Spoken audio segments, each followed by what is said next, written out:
Hi, friends. Hello, the world. Welcome back to this episode of Tools for Transitioning Humanitarians.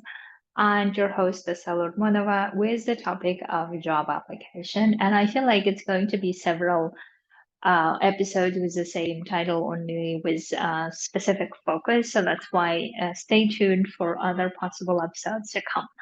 So here is the episode that I wanted to talk to you about today, specifically focusing on how to approach a job application.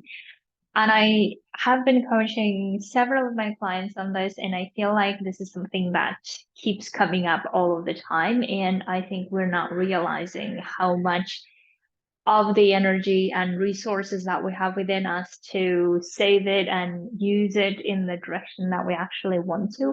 Instead, we keep wasting it, at least the way I see it, in the areas that we have no control over. And of course, it's a very human nature and human thing to do. And I understand why we want to do that, but I would love to give you specific ways to show you how our current way of doing things for many of us is actually hurtful and what is the consequences of that, and then why we do what we keep doing, and then of course show you the alternative that I think you could benefit from it immensely if you apply it. So let's dive into approaching a job application in the humanitarian setting, and of course this is applicable to any other setting, but I want to make it to my people in the humanitarian world, so that we have,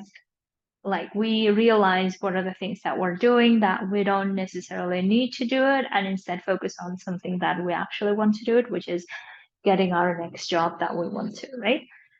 So the current way that I see that we are doing is most often involving some kind of a blame. And this is the theoretical framework, which I will then put it into practice and you will see. And unfortunately, you may not be able to see some of the writing. I'm sorry about that, but I will still read out and explain each one of them. So the way that we do most of the time our job application, unless we're starting out, and if we're starting out, then of course we just tend to apply for all the ways, all the possibilities, and that's a beautiful thing, right? Because that's most of us how we start. But then when we move into our careers and then start doing things, and after several missions, this is what I see oftentimes happening, which is we blame the system, whatever that system is. We blame others, whoever in that system or around that system, and then, or we blame ourselves. Now, how this translates in practice, and you can check with yourself if you're doing that. And then I really want you to bring your awareness to it in case you're doing it without adding another layer of judgment to it, or or another layer of guilt or shame or whatever, because that's not the purpose. The purpose is to just bring awareness as to how we're approaching job application process, and if that's serving us, and if it's not serving us, then what else can we do about it, right? So that's why the way that we are blaming is either directly or indirectly with our friends, with our colleagues, families, whoever we talk to. We may say things like system is unfair. We may say things, well, HR policies have never been good, or they have never reformed it enough, or they can't really apply it well, right? They don't really want me as an external candidate or as an internal candidate. Interestingly, that we often believe that internal candidates have better chances of getting a job, but then internal candidates keep complaining and blaming the system and others, and I have been lately seeing both of the equal numbers. And of course, my sample is very small, right? But I'm just wanting to bring to your awareness that just because you happen to be an external candidate, which is you're not yet in the system for you to be considered and having the internal status, right? So equally, both of them are saying the same things. Or we blame others, right? We blame managers for wanting only certain type of people, or wanting only their friends, or wanting only this type of profile of person. And then saying that the competition is fierce, meaning that there are so many people applying for the same job, right? So um, we then use certain numbers as an evidence why that is the case. And then we start also blaming ourselves at some point, or from the beginning, or for some people after having done over 70 applications that I have heard highest so far, but I think there might be more. And then we may say things like, we feel entitled by saying, I should have been hired by now, or I shouldn't be going through this anymore because I have so many years of experience, right? So all of this then lead us to the consequences of feeling powerless, right? Feeling tired and drained, feeling demotivated, like feeling like in the waiting mode of I can't really do anything about it, so therefore I just not do anything and see what happens, or feeling self-pity, feeling second guessing ourselves, our abilities, and while not really learning from each of the application, or if we have learned in the beginning, we have given up by the 60th application probably, right? Not really valuing our experience of what we have done so far because we're second guessing ourselves. We are not really saving our emotional energy for the actual job process where we need to do nitty-gritty things of adjusting and applying, like making our each motivation letter specifically to that position, or not really reading, or even maybe we're reading about that operation, but we're reading from the lens of it won't work anyway, and therefore it all feels very draining and dreadful. And then we're not really doing some of the essentials, and by essentials here, for everyone it can be different, but for some people it may be polishing the motivation letter in specific ways, or getting it proofread, or the CV needs to be written in a particular way for each position, right? And not really going all in, at least not for most of the applications, because we're just now at some point because we are feeling so much of this drained or powerless energy, that we're just at some point doing it for the sake of doing it, because we're just wanting to increase the number of applications because we feel like that's the only way we can win at this game, right? And then we're not processing any of the emotions that keep coming up. They keep coming up and boiling, and they keep influencing our next applications that we keep doing. And the most important part that we're not doing is we're not trusting ourselves or others for giving us a chance with this job. Now, consequence of all of these feelings then make us keep dreading the next thing, right? We don't want to be doing the next thing anymore because we have suffered so much from the previous ones. We tend to then undervalue ourselves or our experiences, and we don't really want to uh, look at or apply for things that we're perfect for because we have done it and it didn't work out. So therefore, we're just confirming our belief that system is unfair and competition is fierce or whatever else we're believing. We then are ready to compromise for whatever happens next, or whatever the next thing that shows up for us, so that we can feel relief that we have found the job, that we have paycheck coming in, that we can just like calm our nervous system basically, right? And feeling safe. Or at times we're not doing anything, or we're just doing it for the sake of ticking the box. And then we feel more angry, or all the other emotions that you can think of, because they're not processed. Therefore, we are just like boiling and making them more, and ending up keeping the status quo of things as they are. Now, please don't hear me wrong by I'm no way suggesting that the system is unfair, or a system is fair, or whatever else. I'm just suggesting for you to have a look at what are the stories or the observations that you're making currently, and how are they making you feel. Now, just because you believe this to be true, or just because we all even agree that this to be true, it may not change the actual work that we need to do to get the job we want to, right? So unless we're ready to fight for making the systems fair or making the competition go away, which are not oftentimes or most of the times within our control. So then the question that you need to be asking yourself is this the good use of my emotional resource and time resource? Unless we're fighting for making that system better or whatever the thing better, we will not likely to get anything out of it by keep blaming. That's all I want to show here. Now, let us go to the causes. And this is where it gets very interesting. And I would love for you to, like, first you understood the drill, right? So you need to think of all the ways that you're judging the application process, basically.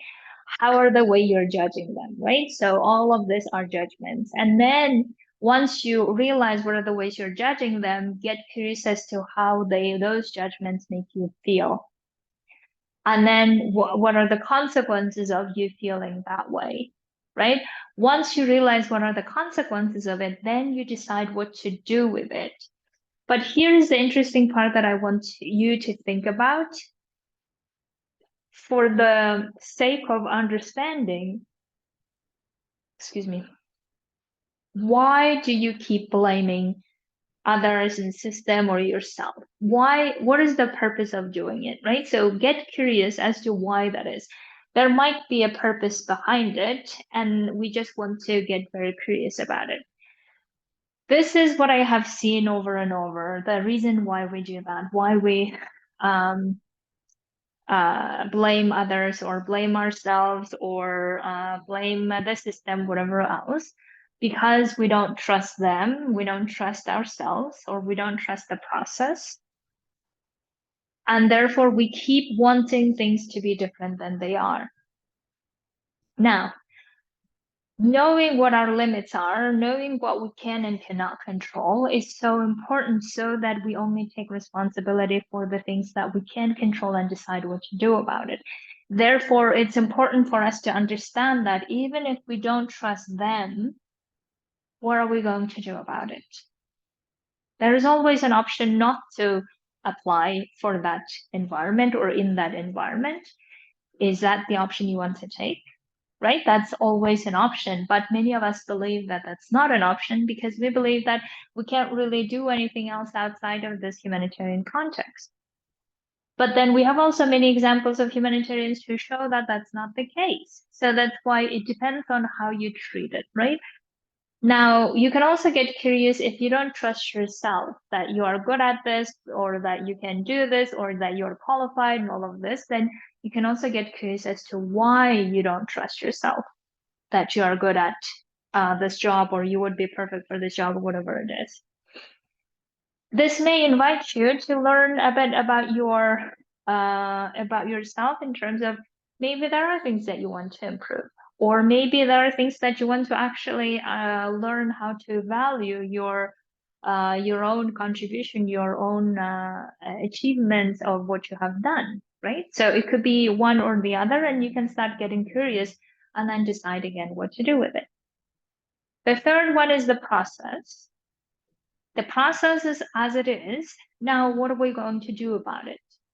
We have two choices, right? So either we work to improve the process. If that is the case, how are we going to do that? If we're going to decide this is what it is and I can't really do anything about it, then what are we going to do about that either? So there are certain decisions that need to be taken by ourselves individually. Now,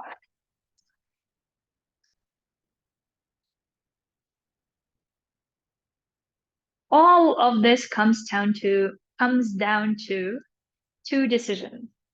Either we decide to be beaten up by whatever we say, like systems, others, or ourselves, even though usually it's our judgment that are beating us up, or we decide that we get stronger out of this and we actually get what we want. In this context or another one, that's totally up to you. But I just want you to see that both of these are options available depending on which one you choose. Oftentimes, I'm afraid, because we keep blaming others and ourselves or whoever else, we tend to stay in this beating up space. And that's so exhausting. And that's so exhausting that oftentimes we are so prone to giving up or not really wanting to even try because our human brains are justifiably probably is not good at like being in this powerlessness position because we are as human beings usually very powerful. So we want to use our powerful brains and our powerful minds for something useful. And therefore recognizing that we can get stronger through this process might be a lot more beneficial. Therefore, let me introduce the alternative. And I think I didn't write alternative. Yeah, sorry, I forgot that. So this is the alternative in case you decided to get stronger through this process of job application instead of being beaten up or keep beating yourself with judgment. We need to expect a couple of things, and that's so crucial because expectation makes our lives easier.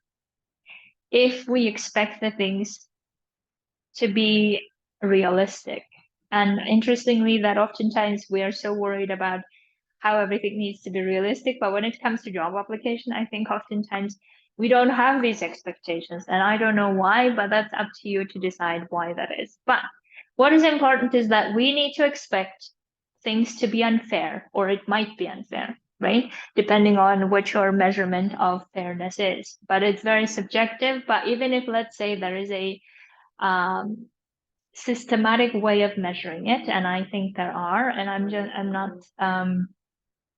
familiar with any at this point to be citing to you, but even if let's say that is the case, then what are you going to do about it?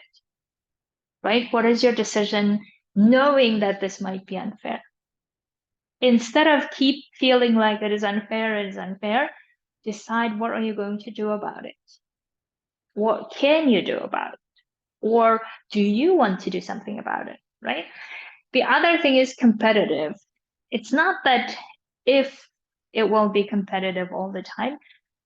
Let's assume that it will always be competitive from now on, especially if we're in the international job seeking spaces, right? Even in the national level, I would say. But let's just for the sake of thinking about what if it will always be competitive from now on? Let's assume and expect that. Then what?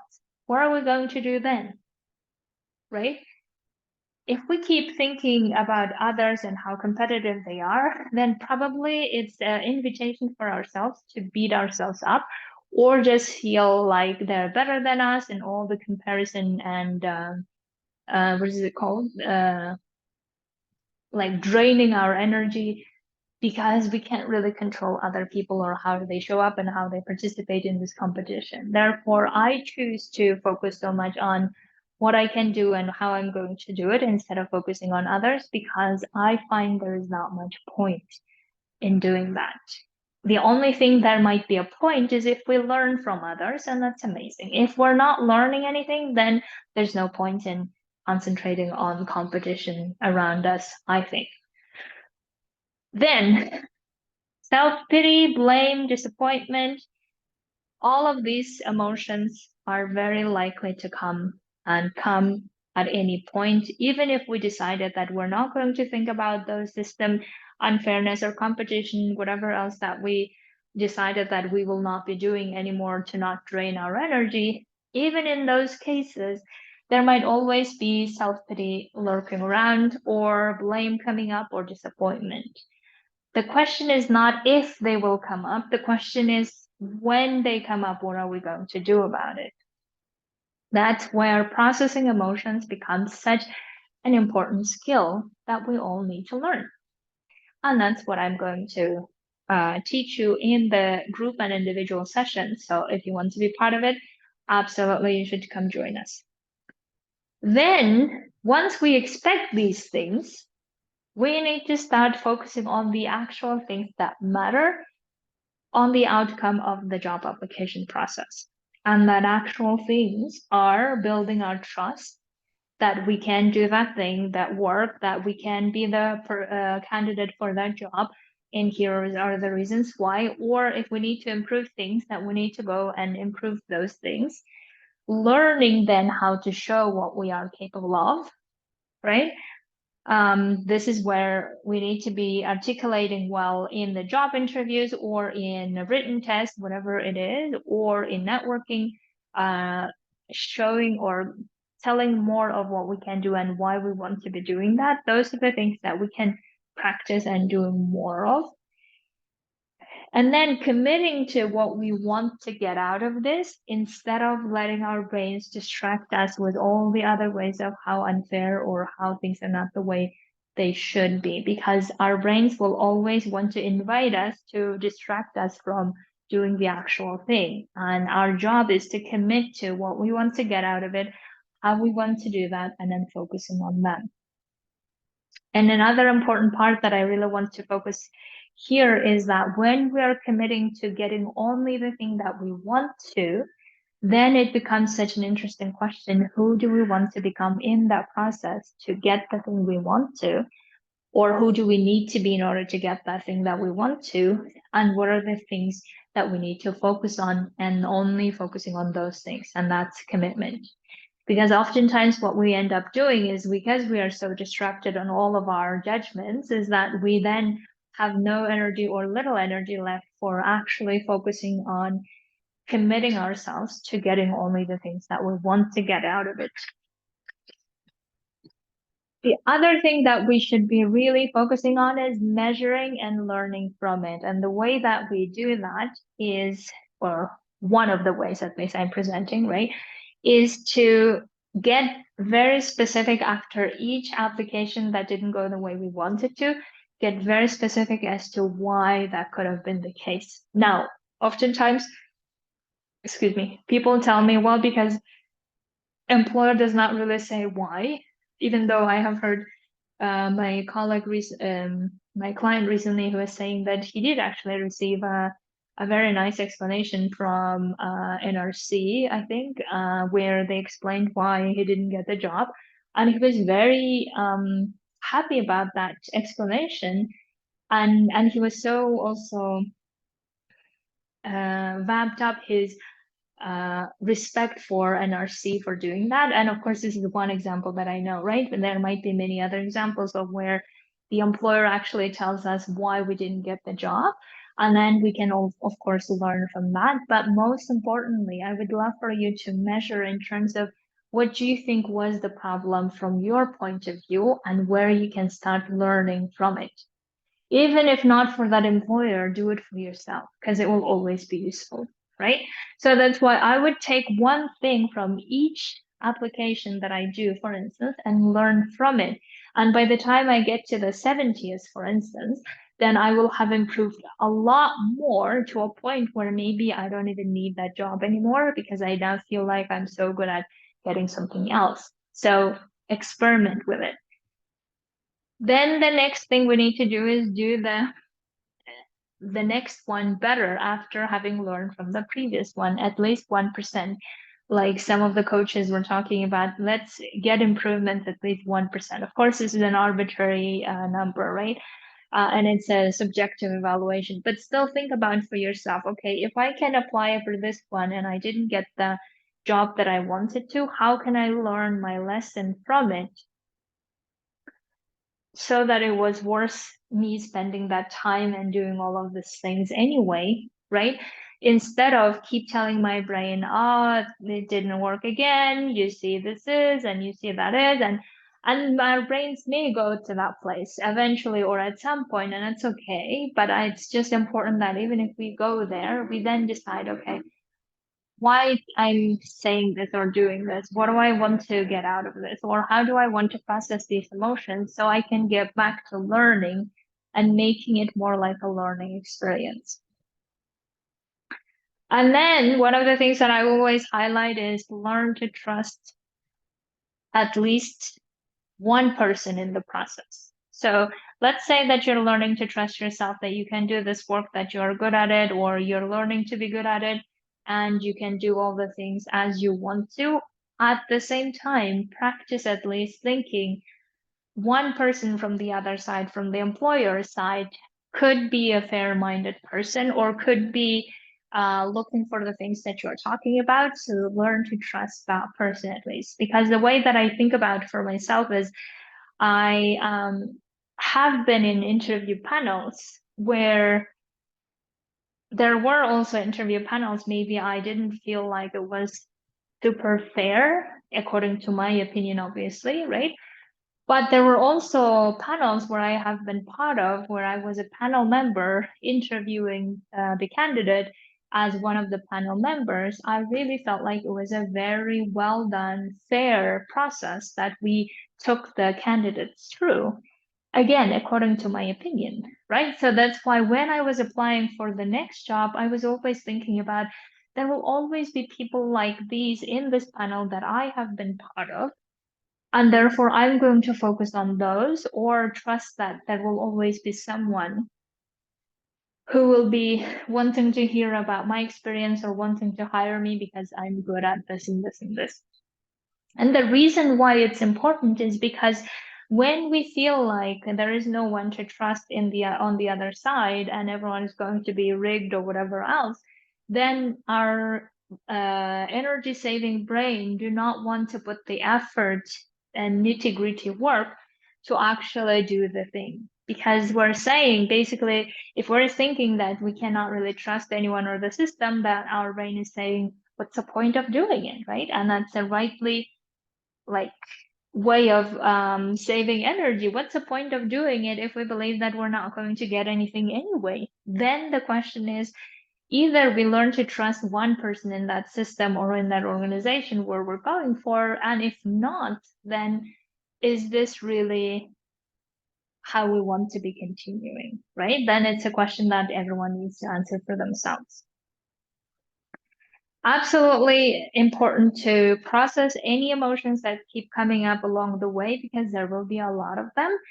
And then we always need to learn how to not let them influence the next application. So the way that you know how one of your past emotions are influencing you for the future application is when you dread the next one, right? So obviously you haven't processed your emotion or you immediately think that the next one will not work, then you haven't processed your emotions. So that's why when you ideally have processed emotions, you will approach the next application process with some type of like grounded, trusting, cleaner space within. I can't really describe it any other way than like not with heaviness or dread or drain or feeling powerless, but rather feeling very grounded and trusting and saying that yes, this will be the next opportunity where I will apply for the thing that I want to apply for. And then apply for positions using your filters, at least first. And the the meaning behind filters or criteria, whichever the way you call it, are such good ways for you to be applying for things that you really want to apply so that you keep motivating yourself to apply. Because oftentimes we tend to apply for things simply because we want to get the next position or because we want to feel safe again. So therefore, let's just get a contract, or we want to motivate ourselves by other means than actually what we're on purpose wanting it, right?